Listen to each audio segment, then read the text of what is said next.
sekarang kita belajar tentang rutenya kebersamaan. Ini menarik ya, kebersamaan ada rutenya. Ini sebenarnya cara menjalin kebersamaan yang ideal dengan sesama kita.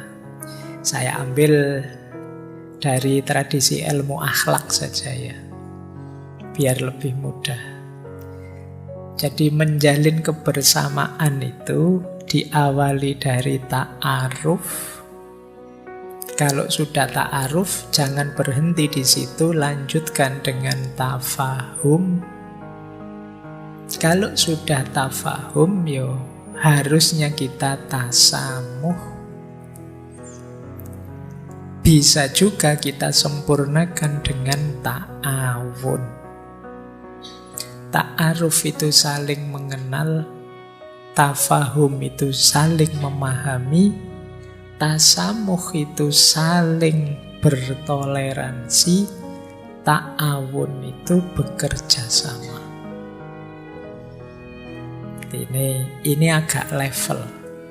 Yang pertama ta'aruf. Ta'aruf itu saling mengenal, keterbukaan hati untuk bekerja sama.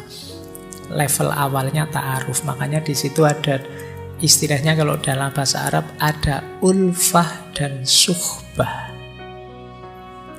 Ini istilah dari Imam Ghazali. Ulfah itu lembutnya hati untuk mau berkolaborasi dekat dengan yang lain. Itu namanya ulfah. Ada suhbah. Suhbah itu kedekatan. Kita itu kan mau berteman, mau bersahabat itu kan karena ada rasa kedekatan. Kalau sudah ada ulfah dan suhbah, biasanya di situ terbuka jalan untuk ta'aruf.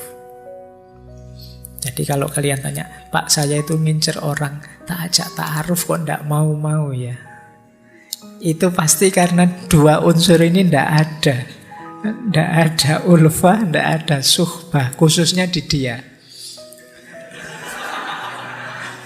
Jadi hatinya belum lentur, belum terbuka untuk menerimamu, dan belum ada suhbah, dia tidak merasa perlu kedekatan denganmu. Makanya kamu ta'aruf ditolak terus. Bangunlah situasi di mana hatinya terbuka dan merasa ingin dekat denganmu. Nah itu ta'aruf sudah.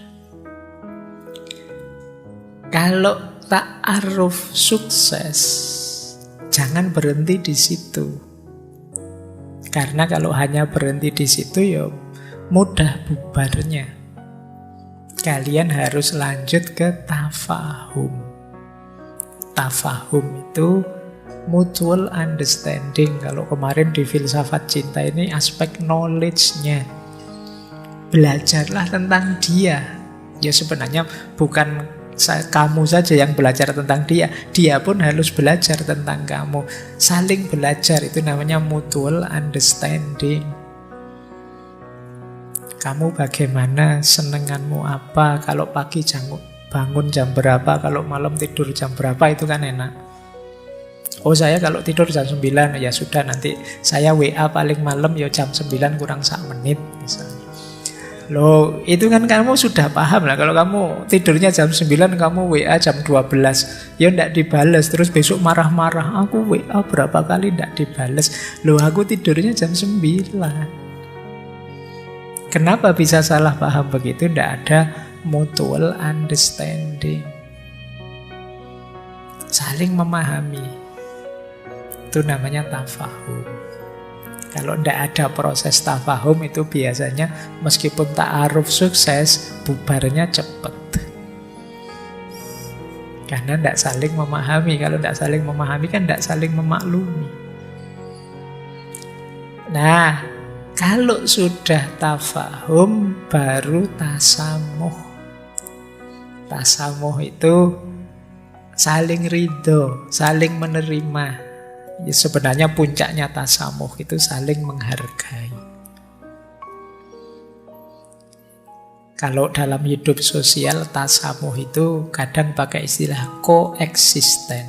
menerima kehadiranmu dalam hidupku. Seperti apapun kondisimu. Kadang pakai istilah toleran. Toleran itu engkau boleh hadir dalam hidupku apa adanya sesuai di kenyataan dirimu. Nah, itu tasamuh namanya. Tentu saja untuk bisa tasamuh harus diawali tafahum. Tasamuh yang tanpa tafahum tetap rentan konflik. Tidak saling paham. Kalau sudah diawali tafahum kan enak. Mungkin misalnya sampean yang muslim punya tetangga Kristen misalnya yang hari Minggu ke gereja. Kalian tahu, oh iya beliau kalau Minggu ke gereja. Jadi kalau ada undangan kerja bakti kok Minggu pagi, saya maklum dia tidak datang. Karena saya sudah tahu kalau Minggu pagi ke gereja. Yuk kita rapat yuk gimana kerja baktinya biar tidak Minggu pagi. Ya sudahlah, gimana kalau diganti Jumat siang. Oh jangan, kalau Jumat siang ya.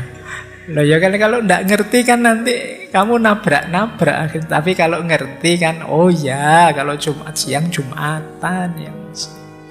Ini bisa seperti ini ketika sudah tafahum. Wah, jangan ngomong kayak gini lah, nanti sensitif, dia tersinggung nanti sahabat kita ini. Yang sana juga begitu. Iya, kamu juga jangan pakai istilah-istilah inilah, nanti dia tersinggung. Nah, ini bisa begitu. Jadi tasamuhnya bisa ideal ketika ada tafahum. Saling memahami, saling mengerti. Ya kalau tidak saling mengerti, ya mungkin rentan konflik. Ya benar hidup bersama. Kalau pas tidak senggolan sih tidak apa-apa. Tapi begitu bersentuhan senggolan yang sensitif bisa masalah. Jadi hidup bersama itu ya pastinya memang harus toleran. Namanya tasamuh. Tapi sebelum tasamuh ya harusnya sudah ada tafahum. Syukur-syukur diawali dari ulfah dan suhbah. Ulfah dan suhbah ini penting. Lembutnya hati, kesediaan untuk bersama itu penting. Kalau hatinya masih keras ya sulit. Nah, paling ideal kalau bisa ya sampai puncak namanya ta'awun. Tidak sekedar mentoleransi kebersamaan, tidak sekedar menerima hadirmu, tapi kita bisa bekerja sama secara produktif untuk hal-hal yang baik, kepentingan kita bersama. Itu namanya ta'awun. Tidak sekedar koeksisten, tapi juga proeksisten. Nah, ini pentingnya hidup bersama dengan rute yang diawali dari ta'aruf, kemudian tafahum, tasamuh, dan ta'awun. Yes, teman-teman boleh evaluasi kebersamaan dengan siapa saja. Sudah ada di level mana? Ada orang yang tidak kuat sampai level tasamuh karena tafahumnya juga males.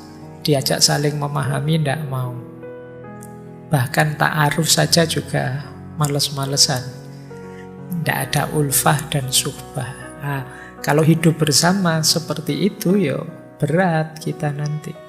Hadirnya yang lain akan kita rasakan jadi beban. Itu mungkin yang membuat kita kemudian, saya lebih enak menyendiri saja Pak, saya tak uzlah saja Pak. Kenapa? Kalian tidak terbuka. Ta'aruf tidak bisa, tasamuh apalagi, ta'awun apalagi. Dan seperti saya bilang tadi, ya bisa dibiasakan, bisa dilatih, belajar. Karena ternyata kita itu manusia yang serba terbatas, banyak kelemahan, tidak sempurna. Perlu yang lain. Berarti kemampuan ini penting kita kembangkan. Oke, saya lanjutkan.